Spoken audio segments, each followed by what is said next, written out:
அனைவருக்கும் இனிய மாலை வணக்கம். இந்த புத்தகம் அப்படிங்கிறது வந்து சாதாரணமா இதை நான் வித்யா வந்து என்கிட்ட முதல்ல சொன்னாங்க, இந்த மாதிரி ஒரு புத்தகத்தை நான் மொழிபெயர்க்கலான்னு இருக்கும் பொழுது நான் அதை வந்து வித்யாவுக்கான ஒரு அடையாளமா ஒரு ஒரு விஷயமா ஒரு பெருமையான விஷயமா தான் ஃபர்ஸ்ட் நினைச்சேன். ஈவன் நாங்க பதிப்பாளருக்காக கூட நிறைய விசாரிச்சோம். கொஞ்சம் டைம் டிலே ஆச்சு. இந்த புத்தகம் வந்ததே ரொம்ப தாமதமா தான் வந்ததுங்கிறது என்னுடைய ஒரு எண்ணமா இருந்தது. ஆனா எனக்கு என்னமோ இந்த புக் 2 வருஷத்துக்கு முன்னாடி வர்றதை விட இப்ப வந்ததுதான் ரொம்ப சரியானதுன்னு தோணுது. ஏன்னா இப்பதான் நம்ம அதிகமா இந்த எல்லைகளை பத்தி பேச வேண்டிய ஒரு கட்டாயத்துல இருக்கோம்னு தோணுது. 2 வருஷத்துக்கு முன்னாடி வெளிப்படையா இவ்வளவு தெரியல. இப்போ நீங்க எல்லாருமே வெளிநாட்டுல இருக்கீங்க. நான் இந்தியாவுல இங்க நான் இருக்கேன். சில சமயம் நினைப்பேன், இந்த அகதி அப்படிங்கிற ஒரு வார்த்தை ரொம்ப சுலபமா நம்ம சொல்றோம். இதுல அங்க போய் என்ன முறையான தாள்களோட நீங்க போய் இருந்தாலுமே அங்க இருக்கிற சூழல், அதுல நிலவர பயம், அதுல உங்களுக்கு மனசுல ஒரு நிலவி கொண்டிருக்கிற ஒரு பயம், எந்த நேரத்திலயும் ஒரு சின்ன அஜிடேஷன் வந்ததுன்னு சொன்னா உடனே அன்ரெஸ்ட் ஆகுறதுல ஆரம்பிச்சு கிட்டத்தட்ட எல்லாருமே வந்து ஒரு பிரிட்டிலான லைஃப் மாதிரி ஃபீல் பண்றதுக்கான வாய்ப்பு இருக்கு. அது எவ்வளவு சுலபமா நம்ம அகதின்னு சொல்றோம். அந்த அடையாளம்ங்கிறது நம்ம கிட்ட இருக்கிற வரைக்கும் நமக்கு அதனுடைய வேல்யூ தெரியறது இல்ல. ரேஷன் கார்டையோ ஆதார் கார்டையோ இங்க நம்ம கிண்டல் தான் செய்யறோம் லிட்டரலா. இந்த புத்தகம் என் கையில வந்தப்போ நான் இதை படிச்சு பார்த்தப்ப வித்யாவுக்கு நான் எவ்வளவு தூரம் வந்து இது ஒரு அடையாளமா இருக்கும்னு நினைச்சனோ அதே அளவுக்கு வந்து சுசித்ராவை நான் வந்து ரொம்ப அட்மையர் பண்ணேன். இந்த பொண்ணால எப்படி இவ்வளவு செய்ய முடிஞ்சது அப்படின்னு சொல்லிட்டு சோ அவங்கள பத்தின ஒரு சின்ன அறிமுகம் வந்து கட்டாயம் கொடுக்கணும்னு நினைக்கிறேன். ஏன் இதை ஒவ்வொரு தடவையும் நான் செய்யறேன் அப்படின்னு சொன்னா, பெண்கள் எதுவுமே செய்ய மாட்டாங்க இல்லைன்னு சொன்னா, பெண்கள் வந்து நிறைய பெண்கள் மேலான ஒரு ஸ்டீரியோ டைப்பிக்கான எண்ணங்கள் இருக்கும் பொழுது அதை ஒரு ஆள் உடைச்சிருந்தாலும் அதை நாங்க பெருமையா சொல்லிக்கணும் இல்லையா? கிட்டத்தட்ட ஒரு 9,000 கிலோமீட்டர் மைல்கள் வந்து 8 வருடங்கள் அவங்க பயணிச்சிருக்காங்க. அவங்க பேசிக்கா பேரிஸ்டர். உலக ஐநா சபையில வந்து போர் குற்ற தீர்ப்பாயத்திலையும் அவங்க வந்து பங்கெடுத்திருக்காங்க. நிறைய இந்த மாதிரி போரினால பாதிக்கப்பட்ட மக்களுக்கான ஒரு நியாயம் வழங்குற அமைப்புலையும் தொடர்ந்து அவங்களேதான் அவங்களுடைய கேரியர்ல சந்திச்சுட்டு வரும் பொழுது அவங்களுக்கு என்ன தோணுதுன்னா, இந்தியாவினுடைய எல்லைகளை போய் எப்படி இருக்கும் அதை நேர்ல போய் பார்க்கணும்னு சொல்லி அவங்களுக்கு ஒரு ஆசை வரும்பொழுது இந்த பயணத்தை துவங்குறாங்க. 2 வருஷம் பிளான் பண்றாங்க. பட் அது 8 வருஷம் ஆயிடுது. இடையில வந்து அவங்களுக்கு பிரசவத்தினால ஒரு பிரேக்கும் வருது, ஒரு 18 மாதங்கள். சோ 18 மாத கை குழந்தைய விட்டுட்டுதான் அவங்க வந்து ஃபீல்டுக்கு போறாங்க. அந்த ஃபீல்டு அப்படின்னு சொல்றது வந்து நம்ம நினைக்கிற மாதிரி இல்ல. அது எல்லாமே வந்து கிட்டத்தட்ட லிட்ரலி வந்து 100% ஆர்ம்டு போர்ஸோட இருக்கக்கூடிய எல்லைன்னு சொல்லக்கூடிய கிராமங்கள். ஆனா எல்லை அப்படின்னு சொன்னோம்னா நம்ம எல்லாருமே ஜெனரலா என்ன நினைப்போம் அப்படின்னு சொன்னா, மனசுக்குள்ள வந்து ஒரு இந்தியாவினுடைய படம் வரும். இந்த பக்கத்துல இருந்து ஆரம்பிச்சு ஒரு கோட்டை போடுறதுனால எல்லா பிரச்சனையும் முடிஞ்சுது அப்படின்னு சொல்லி இந்த நிமிஷம் வரைக்கும் இந்த புத்தகத்தை படிக்காதவங்க எல்லாரும் நினைச்சிட்டு இருப்பாங்க. இப்போ ட்ரம்ப் வந்து மக்களை கொண்டு வந்து விடும் பொழுது நான் பரவலா பார்த்த 2 விஷயங்கள் ரொம்ப வருத்தத்தை கொடுத்தது. ஒண்ணு என்னன்னா, ஹிந்தி தெரிஞ்சவன் தான் வந்தான், தமிழ் தெரிஞ்சவன் ஒண்ணும் வரல அப்படி சொல்லி இதை ஒரு அரசியலாக்குனாங்க. அடுத்தது வந்து என்ன அப்படின்னா, உன் வீட்டுக்குள்ள யாராவது வந்தா நீ விடுவியா? அனுமதி இல்லாம இருந்தா அவன் விடத்தானே செய்வான். இந்த 2 வாதங்களுமே ஒரு மேட்டுமைத்தனமான சிந்தனையில இருந்து வரக்கூடிய வாதம் தான். ஏன் வந்து அவனை வந்து நம்ம கையில் விலங்கு போட்டு கொண்டு வர அளவுக்கு என்ன இருக்கு? சோ எங்க பிரச்சனை வருது? எப்பவுமே நம்ம பேப்பர்ஸ் பின்னாடியே ஓடிட்டு இருக்கோம். விசா, பாஸ்போர்ட், இந்த பர்மிட், அந்த பர்மிட், பேப்பர்ஸ் பின்னாடியே ஓடுறோம் நம்ம. பட் அந்த பேப்பர்ஸ் எல்லாமே நமக்காக நம்ம உண்டாக்கிக்கிட்டதுதான் அப்படிங்கறத புரிய வச்சதுதான் இந்த புத்தகத்தினுடைய சாதனை நான் சொல்லுவேன். ஸோ நம்மளுடைய இந்த புத்தகத்தை இப்போ அதுல வரக்கூடிய அதுல வாழ்ந்திருந்த மனிதர்களை பத்தி சரண்யா சொன்னாங்க. அது நீங்க படிச்சுதான் தெரிஞ்சுக்கணும். துயர சம்பவங்கள் அப்படிங்கிறத தாண்டி எப்படி எல்லாம் துயரம் வரலாங்கிறது நம்ம கற்பனை கேட்டாத விஷயமா இருக்கும். அதை வந்து நம்ம படிச்சுதான் தெரிஞ்சுக்கணும். பட் இந்த புத்தகத்தை பத்தி நான் ஒரு 3 விதமா இதை நான் பாக்குறேன். இந்த புத்தகத்தை முதல்ல வந்து எல்லை அப்படின்னு சொல்லி பிரிக்கிறது யாரு அப்படிங்கறத அவங்க விளக்குறாங்க ரொம்ப தெளிவா ஆதாரத்தோடு. யார் இதை கொடுத்திருக்காங்கன்னு சொன்னா, பிரிட்டிஷ் காலத்திலேயே இந்த எல்லைகளை உண்டாக்கிட்டாங்க. ஆனா இன்னைக்கு நமக்கு பிரிட்டிஷ் கொடுத்த கான்ஸ்டியூஷனை நம்ம யூஸ் பண்ணிக்கல. நமக்கான கான்ஸ்டியூஷனை உருவாக்கணும், நமக்கான சட்டங்களை வகுத்துக்கிட்டோம். நமக்கு வசதியா இருக்கக்கூடிய மாதிரி அதுல ஏராளமான அமெண்ட்மெண்ட் பண்ணிட்டே இருக்கோம். நம்ம 2017 ஒரு ஜிஎஸ்டி வந்திருக்குன்னு சொன்னா கிட்டத்தட்ட அதுல ஒரு 150 வகையான அமெண்ட்மெண்ட் வந்து குறுகிய காலத்துல நம்ம பண்ணிருக்கோம். பட் இந்த எல்லைகள்ல யாருமே கை வைக்கல. அதை பண்ணுறதுக்கு அரசுகளும் விரும்பல, அதிகார வர்க்கமும் விரும்பல. அப்படிங்கறத அந்த இடத்துல அவங்க முன் வச்சிருக்கிற முதல் பாயிண்ட். பிரிட்டிஷ்காரன் கொடுத்துட்டு போயிட்டான். அப்ப அந்த எல்லைகளை வந்து ஏத்துக்கிறதுலயே 2 நாட்டுக்கும் தகராறு இருக்கு. ஏன் 2 நாடும் இதை தீர்க்க விரும்பல, இதை தகராறாவே மெயின்டைன் பண்ண ஏன் விரும்புறாங்க அப்படின்னு சொல்லி பார்த்தா, ஆப்வியஸ்லி நமக்கு தெரியும் அதுல இருக்கக்கூடிய மனித வளம், அங்கிருந்து கிடைக்கக்கூடிய இயற்கை வளம், தேவையில்லாம ஒரு விஷயத்த அஜிடேட் பண்ண வேண்டாம், மேற்கொண்டு பெருசாக்க வேண்டாம். இந்த மாதிரி பல சுயநலமான காரணங்கள்னால அந்த எல்லைகள் வந்து இன்னும் அப்படியே இருக்கு. இப்போ பாத்தீங்க அப்படின்னு சொன்னா இந்தியா வந்து கிட்டத்தட்ட 4 எல்லைகளை வந்து 5 வகையான நாடுகளோட பிரிச்சுக்கிட்டு இருக்கு. ஆப்கானிஸ்தான்ல துராந்தோ எல்லைன்னு சொல்லிட்டு, துராந்தோ எல்லை வந்து துராந்தோ அப்படிங்கிற ஆங்கிலேய கலெக்டரும் ஆப்கானிஸ்தான் மன்னரும் போட்டுக்கிட்ட ஒரு ஒப்பந்தம். இப்ப ஆப்கானிஸ்தான் மன்னரையே தாலிபான்களும் சரி, அதுக்கு முன்னாடி இருந்தவங்களும் ஏத்துக்காதப்ப அந்த எல்லையும் அவங்க ஏத்துக்க மறுக்கிறாங்க. அதுக்கப்புறமா வந்து பாகிஸ்தான் அப்படின்னு சொல்லி பிரிச்சது வந்து மேற்கு பாகிஸ்தான், கிழக்கு பாகிஸ்தானா பிரிச்சது ரெட்கிளிப் அப்படிங்கிற ஒரு லாயர், பிரிட்டிஷ் லாயர். சுதந்திரத்துக்கு முன்னாடி அவர் வந்து அவசரமா 45 நாள் காலத்துக்கு இடையில இதை பிரிச்சு கொடுத்துட்டு போறாரு. தென் லைன் ஆஃப் கண்ட்ரோல்னு சொல்லக்கூடிய சைனாவோட நம்ம பிரிச்சுக்கக்கூடிய நம்மளுடைய எல்லை. சோ இது தாண்டி வந்து மெக்மல்லன் லைன் சொல்லிட்டு பர்மாவையும் நம்மையும் பிரிக்கக்கூடிய எல்லை. இந்த இதுதான் மொத்தமா நம்ம இது வரைக்கும் நம்ம பிரிச்சிருக்கிற எல்லை. சோ இதுக்கெல்லாம் வந்து நம்ம பாட புத்தகங்கள்ல பேர் படிச்சிருக்கோம், உருவாக்குன நாளை படிச்சிருக்கோம், ஆளை படிச்சிருக்கோம். எல்லைன்னா என்ன? அவங்கள பொறுத்த வரைக்கும் அவங்க வீட்டு கொல்லைப்புறம் வந்து ஒரு நாடு, அவங்க வீட்டு வாசல் ஒரு நாடா இருக்கு. இந்த மாதிரி கோட பிரிச்சு குடுத்துருக்காங்க. அந்த மக்களுக்கு புரியல.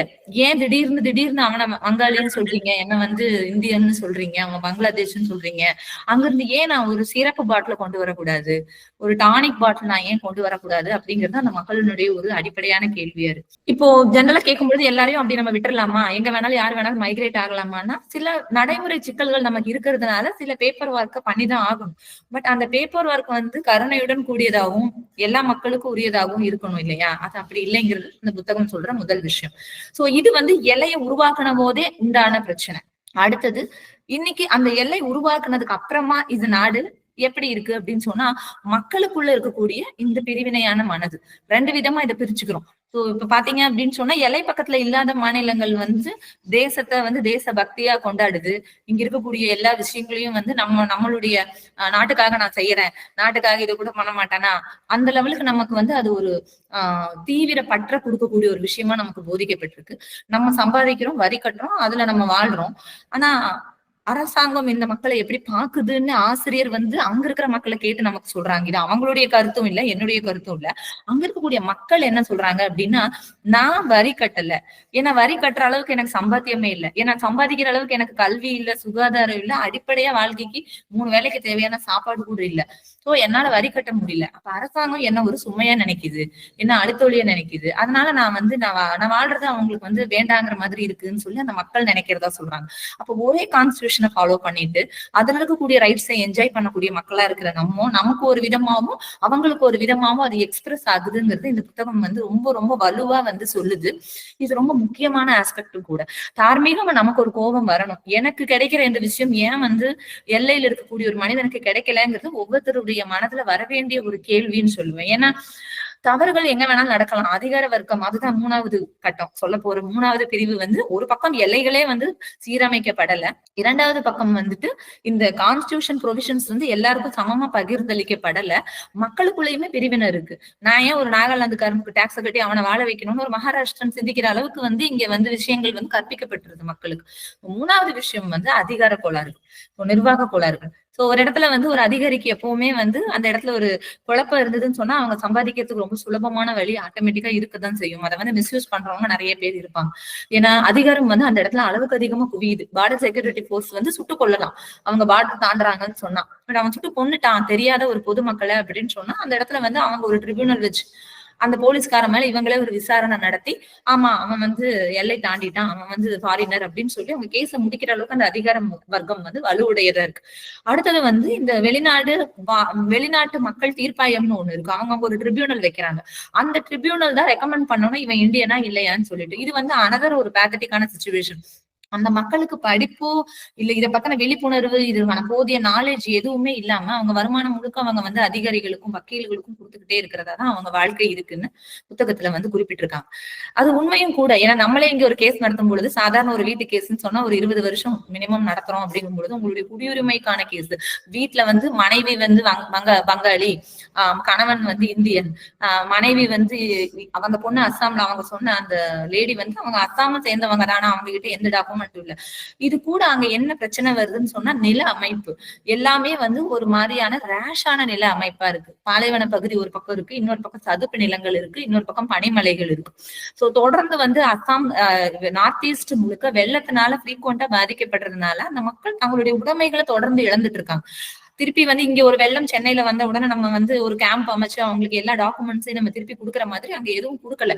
அதனால அவங்க கிட்ட இருந்த எல்லா ஆவணங்களும் அழிய அழிய அந்த மக்களை வந்து அவங்க வேற நாடு இல்ல ஏதோ ஒரு காரணம் சொல்லி தொடர்ந்து வந்து துன்புறுத்தக்கூடிய நிகழ்வுகள் இன்னைக்கும் நடந்துட்டு இருக்கு அப்படிங்கிறது இந்த புத்தகத்துல பதிவு பண்ணியிருக்கிற ஒரு முக்கியமான விஷயம். சோ இந்த புத்தகத்தினுடைய அத்தியாவசியம் என்ன அப்படின்னு சொன்னா, இது இந்தியாவுக்கோ இல்ல இந்தியாவில் இருக்கக்கூடிய 9,000 கிலோமீட்டர்ல இருக்கக்கூடிய எல்லையோ இந்த எல்லை பிரச்சனையோ மட்டும் கிடையாது.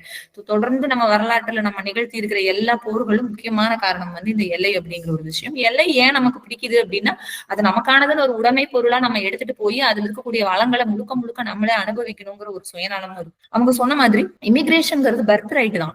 நீங்க பரிணாம வளர்ச்சி படி பாத்தீங்கன்னா, மனிதன் வந்து பல இடத்துல அவன் நடந்து போயிட்டே தான் இருப்பான். அவனுக்கு சாதகமான வந்து வாழக்கூடிய சூழல், அவனுக்கு தேவையான உணவு கிடைக்கிற இடத்துக்கு அவன் நகர்ந்து போயிட்டே தான் இருந்தான். இன்னைக்கும் வந்து வருமானத்துக்காக தான் மனிதர்கள் நகர்ந்து போகிறாங்க.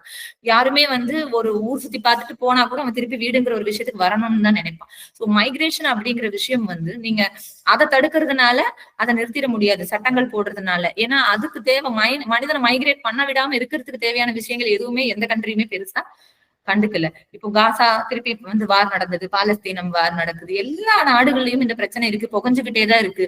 இந்த எல்லைங்கிறது எப்பவுமே வந்து திரிய வந்து கொளுத்தாம வச்சிருக்கிற ஒரு வெடிகுண்டு மாதிரி எப்ப எந்த டைம்ல வந்து வெடிக்குங்கிற மாதிரியான ஒரு இடமாவே நம்ம வச்சுட்டு இருக்கோம். அப்ப அங்க இருக்கக்கூடிய மனிதர்கள் வந்து வாழ்றதுக்கு உரிமையற்றவர்களா?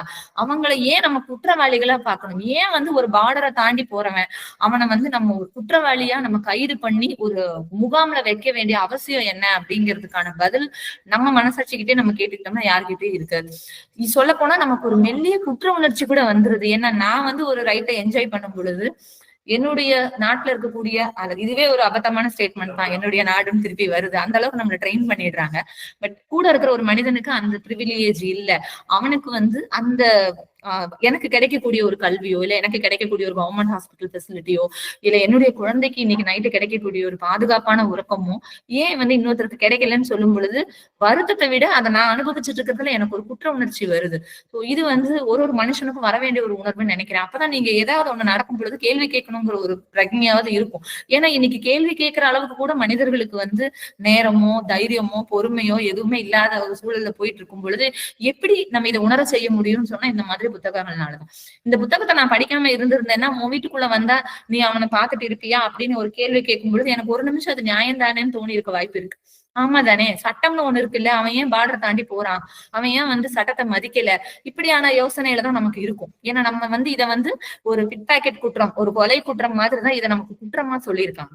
ஏன்னா இது குற்றம், இது வந்து ஒரு பனிஷபிள் அஃபென்ஸ் அப்படின்னு சொல்லி நமக்கு சொன்னதுனால நம்ம அதை பனிஷபிள் அஃபென்ஸாவே பாக்குறோம். ஆனா கொஞ்சம் யோசிச்சு பார்த்தா இது பனிஷபிள் அஃபென்ஸா அப்படின்னு கேட்டா இல்ல, நிர்வாகத்தினுடைய குறைபாடுகள், நம்மளால அதை சரி செய்ய முடியல, அதுக்கு ஒரு சொல்யூஷன் கண்டுபிடிக்க முடியல, எப்படி வந்து இதை சால்வ் பண்றதுங்கிறது. ஏன்னா ஒரு நாட்டுக்கு அகதியா போறவங்களை அந்த நாடு வந்து சும்மா ஒண்ணும் சாப்பாடு போடுறது இல்ல, அவங்க கிட்ட இருந்து ஏராளமான உழைப்பை வாங்குது. Man power is more and more அவங்களுக்கு வந்து ரெஃப்யூஜிஸ் வந்து அவங்க எடுக்கிறாங்க. ஆனா அதை அவங்க வெளியே காமிச்சிக்கவே மாட்டாங்க. நாங்க தான் சாப்பாடு கொடுத்தோம், சும்மா உட்கார வச்சு அவனுக்கு ஃபுல் டைம் சாப்பாடு போட்டுட்டு இருக்கோங்கிறான். உண்மை கிடையாது. அவங்களாலையும் அந்த மக்களாலையும் அந்த நாட்டுக்கு பலன் இருக்கு. அதனால நம்ம யோசிக்கும் பொழுது ஹியூமானிட்டியோட இதை அணுகணும். ஆனா இதுக்கான பேச்சே வந்து கிட்டத்தட்ட உலக போர்கள் முடிச்சதுக்கு அப்புறமா துவங்குச்சான்னு கேட்டா இல்ல. சோ அந்த மாதிரியான ஒரு உரையாடலை துவக்கிறதுக்கு இந்த புத்தகம் வந்து ரொம்ப ரொம்ப முக்கியமான ஒரு பங்கு ஆற்றி இருக்குங்கிறது என்னுடைய ஒரு பார்வை. அதனாலதான் இந்த புத்தகம் நிறைய பேருக்கு போய் சேரணும்னு நான் விரும்பினது காரணம். மத்தபடி துன்ப கதைகள் துயர கதைகள் வந்து எல்லாருக்குமே இருக்கு. பட் நம்ம அதை படிக்கும் பொழுது நம்ம என்ன நினைப்போம்னா, இவ்வளவு மோசமான சுச்சுவேஷன்ல மனிதர்களே உண்டாக்க முடியுமா அப்படின்னு ஒரு கேள்வி வந்ததுன்னா நம்ம கரெக்டா இருக்கோம்னு அர்த்தம். அப்பா நான் நல்லா இருக்கேனே, எனக்கு இது பிரச்சனை இல்லையே அப்படின்னு நம்ம நினைச்சோம்னா நமக்குள்ள இன்னும் சுயநலம் இருக்குன்னு அர்த்தம். அந்த இடத்துல வந்து நம்ம இன்னும் பக்குவப்படணும் அப்படின்னு நான் நினைக்கிறேன். ஸோ அதனால நீங்களுமே வந்து அவசியம் இந்த புத்தகத்தை படிச்சு பாருங்க.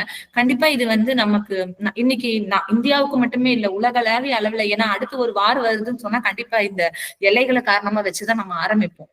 அதுக்கு பின்னாடி என்ன அரசியல் காரணம் வேணாலும் இருக்கலாம். எண்ணெய் இருக்கு, சூரியகாந்தி பூ இருக்கு, டிரான்ஸ்போர்டேஷன் இருக்கு, பவர் இருக்கு.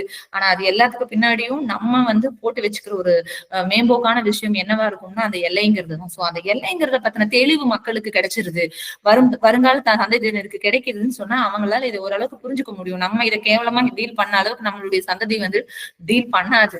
அதுக்கு ஒரு முக்கியமான ஒரு முன்னெடுப்பு வந்து இந்த மாதிரியான புத்தகங்களை நம்ம வந்து நம்மளுடைய அடுத்த தலைமுறைக்கு அறிமுகப்படுத்துறதுதான் அப்படின்னு நான் நினைக்கிறேன். அதுக்காக தான் அவர் வந்து 20 பேர் தான் வருவாங்க. 2 பேர் வந்தா கூட பரவாயில்லைங்க. நான் பேசுறேன்னு தான் சொன்னேன். ஏன்னா அந்த 2 பேர்ல யாரோ ஒருத்தருக்காவது இது உள்ள போனாலே வந்து அந்த புத்தகத்துக்கான வெற்றியா இத நினைப்பினே ஒழிய, இதுல என்னுடைய பங்கு எதுவும் இல்ல. நேரமும் முடிஞ்சிருச்சுன்னு நினைக்கிறேன். வாய்ப்புக்கு ரொம்ப நன்றி. மொழிபெயர்ப்பு பத்தி சொல்ல மறந்துட்டேன். அதுதானே ரொம்ப முக்கியம். இல்ல, இல்ல. அது கண்டிப்பா சொல்லணும். ஏன்னா, இவங்க இதே சுசித்ராவோட புக்க வந்து என்கிட்ட குடுத்தாங்க. ஒரு 2 வருஷத்துக்கு முன்னாடி. அப்போ ஒரு 10 பக்கம் படிச்சுட்டு அந்த புக்க நான் என்னுடைய நண்பருக்கு பரிசளிச்சுட்டேன். ஏன்னு சொன்னா, என்னால அந்த கடினமான ஆங்கிலத்த வந்து எனக்கு அந்த கெப்பாசிட்டி இல்ல. நான் படிச்சதெல்லாம் தமிழ் மீடியம் ஸ்கூலு. அதுக்கப்புறமா வந்து டிகிரி எல்லாம் இங்கிலீஷ்ல படிச்சாலும், பியூர் சயின்ஸ தான் நான் இங்கிலீஷ்ல படிச்சேன்.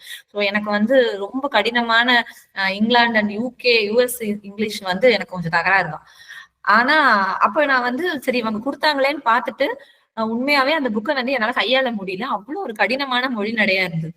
அதே மாரி குழந்தைக்கு சுத்தி போடு அப்படின்னு கூகுள்ல போட்டா, புட் ஹேமர் ஆன் பேபி அப்படின்னு வருது. அத நம்ம நெறைய எழுத்தாளர்கள் என்ன பண்றாங்கன்னா, அத அப்படியே போட்டு அவங்க புக் எழுதிட்டு இருக்காங்க. நான் வந்து இத சொல்றதுக்கு எனக்கு முழு உரிமை இருக்கு. நான் 4ஆம் கிளாஸ்ல இருந்து புக் படிக்கிறேன். அம்புலி மம்மால ஆரம்பிச்ச என்னோட பயணம் வந்து இன்னை வரைக்கும் இப்ப கூட கையில பேசுறது ஒரு புக் அப்படின்னாலும் இன்னொரு புக்க வச்சுட்டு தான் உட்கார்ந்துட்டு இருக்கேன். சோ அந்த அளவுக்கு அதனால அது ரொம்ப தைரியமா சொல்லுவேன். ஒரு பயமும் இல்ல. இன்னைக்கு வர மொழிபெயர்ப்பு புக்க வந்து நீங்க நம்பி வாங்கி படிக்க முடியாது. அதுல என்ன சொல்றானோ இவன் அத வேறையா தான் குடுக்குறாங்க. அது வந்து பாதி கூகுள்ல குடுக்குறாங்க. அத படிச்சாலே நமக்கு புரியுது. சில பேர் தான் அந்த வேலைக்கு நியாயம் பண்றாங்க. அது வந்து வித்யா வந்து ரொம்ப அதிகமாவே பண்ணியிருக்காங்க. ஒரு இடத்துலயும் பிசிறு இல்லாம, அந்த கட்டுரைகள அழகா அவங்க கோத்திருக்காங்க. அடுத்த முக்கியமான விஷயம் என்னன்னா, இது ஏன் தமிழ்ல வரணும்ங்கிறது ஒரு கேள்வி இருக்கு இல்லையா? என்ன மாதிரி இல்ல. இது என்ன விட வந்து ரொம்ப கிட்டத்தட்ட இந்த புக்க நான் ஒரு 25 பேருக்கு வாங்கி அனுப்பியிருக்கேன். சரியா? கேட்டவங்க எல்லாருமே வந்து குடும்ப பெண்கள், வீட்ல இருக்காங்க மேக்ஸிமம். நான் வந்து ஒரு கதைய தாண்டி ஒரு விஷயம் தெரிஞ்சுக்கணும்னு நெனைக்கிறேன். ஒரு ரமணிச்சந்திரன் நாவல்கள் மாதிரி படிச்சுட்டு இருந்த ஆட்கள் தான் அவங்க எல்லாரும். பட் நான் இவ்ளோ தூரம் சொல்லும் பொழுது அவங்க யோசிச்சாங்க. அந்த புக்க எனக்கு வாங்கி தர முடியுமான்னு கேட்டாங்க. இப்படி ஒரு 25 பேருக்கு இந்த புக் போகுதுன்னா, அந்த 25 குடும்பத்துல இருக்கிற குழந்தைங்களுக்கு ஒரு நல்ல விஷயம் போகுது. அது தமிழ்ல இருந்ததுனால தான் சாத்தியப்பட்டுச்சு. இங்கிலீஷ்லன்னு சொன்னா கண்டிப்பா வந்து இதுல பாதியா குறைஞ்சிருக்கும். அதனால வித்யாவுக்கு வந்து அந்த நன்றிய நான் வந்து எப்பவும் சொல்லணும். இது ரொம்ப முக்கியமான விஷயம். இத மறந்துட்டேன். ஐ அம் சாரி. அததான் சொல்ல விரும்பின விஷயம்.